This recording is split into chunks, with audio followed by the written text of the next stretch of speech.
Hi all, we are going to look at the May-June 2021 English A Paper 2. Our summary extract is on celebrity relationships. Let's read. The need to belong is a natural aspect of human development, forming the building blocks for our relationships, our families, and communities. The long-term effect of interaction with these familiar persons allows us to deepen connections and develop intimate understanding of each other. Such understanding is intimate because we care about, respond to, and understand each other. In time, we surround ourselves with a community of people and we manage our connections with these people who share our lives by adopting different roles partner, child, aunt, neighbor, employer, for instance. We trust them because we have shared experiences. We have reached a point where we know who and what they are, they know us, and we are comfortable in their company. There is a marked difference between the intimacy described above and the hype of relationships we have with celebrities. The explosion of the internet and cable TV has created a difference in the way we understand people. We are now exposed to the celebrity in different stages. The difference is that there is no give and take or growth in such relationships. The celebrities remain figments of our imagination, beings whose lives seem exciting and glamorous, who awaken our curiosity, feed off of the attention we give, and use it as currency to aid in accumulating fame and fortune. In the world of popular or celebrity culture, there is no intimate connection. It is essentially a one-way communication where the focus is lavished on the celebrity. The relationship created with the public is a deliberate strategy manufactured, marketed, and promoted. Celebrity today is about the brand, endorsements, and glamorous lifestyles. The public and media interest is crucial, providing the material which the person needs to become a celebrity. Through sustained media focus, we are influenced to care about them, to support them on their way up, and to help them to maintain their positions once they reach the top. In return, the celebrity provides most persons with an escape from their mundane lives and satisfies their curiosity about persons whose lives have been materially changed beyond their imagination.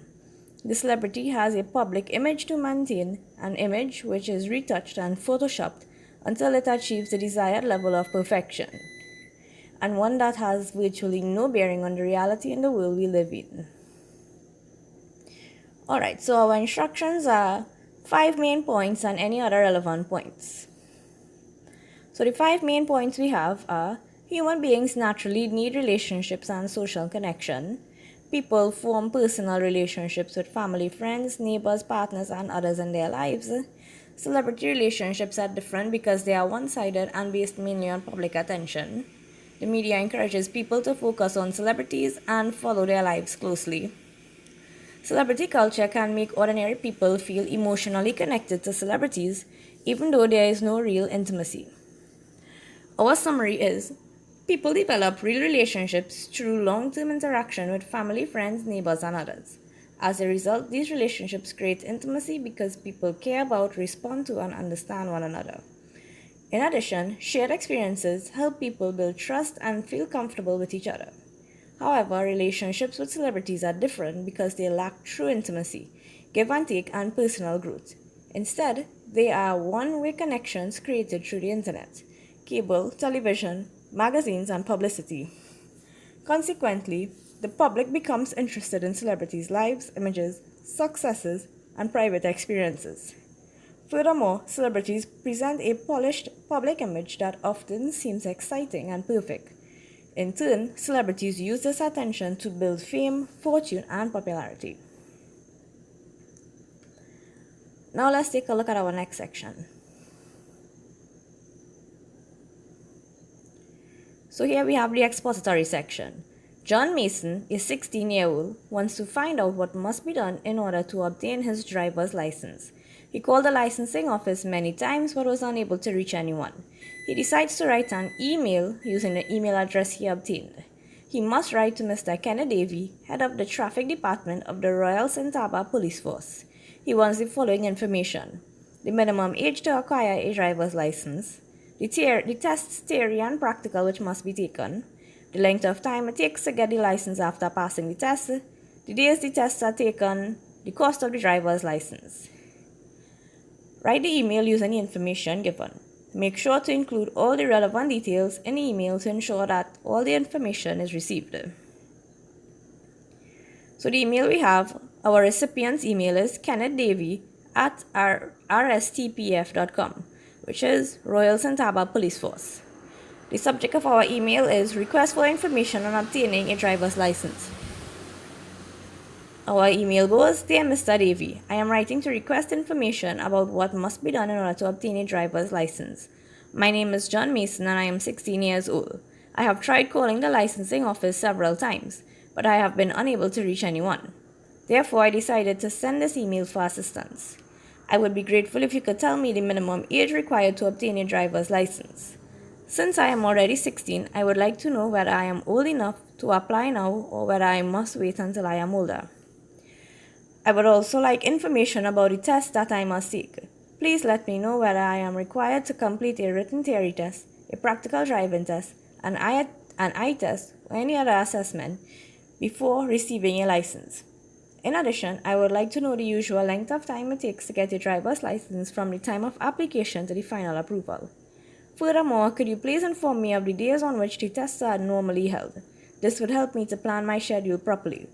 I would also appreciate knowing the total cost of the driver's license, including any application fees, test fees, or other charges.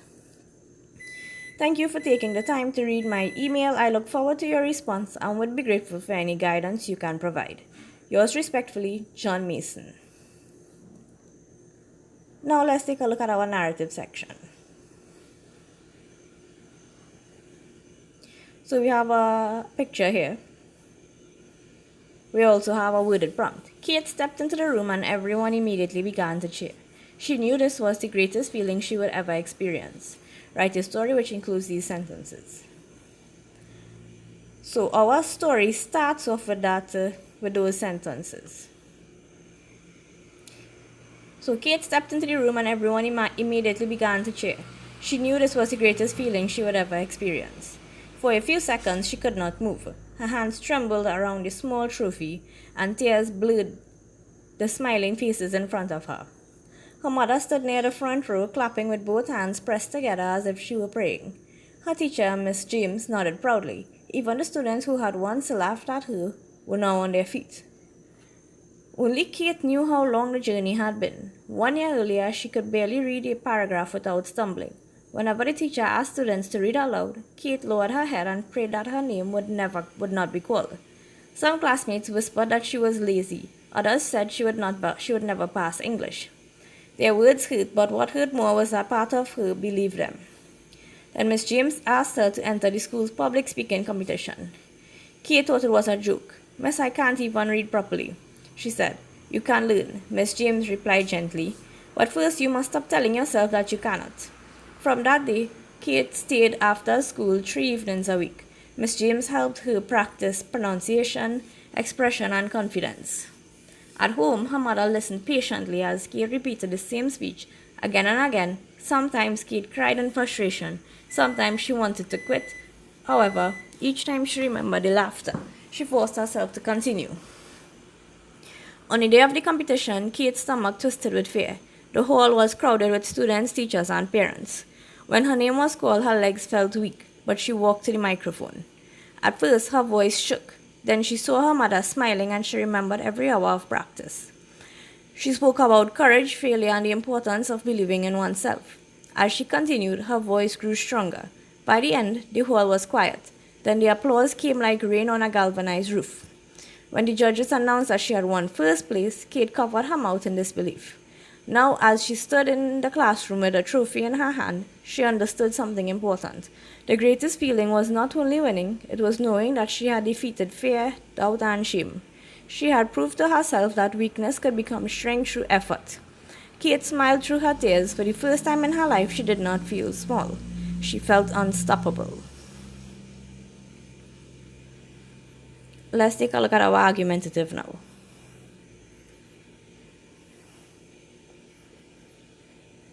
Parents of children who vandalize schools and other public property must pay heavy fines to the government for their children's actions. Write an essay giving your views on the statement.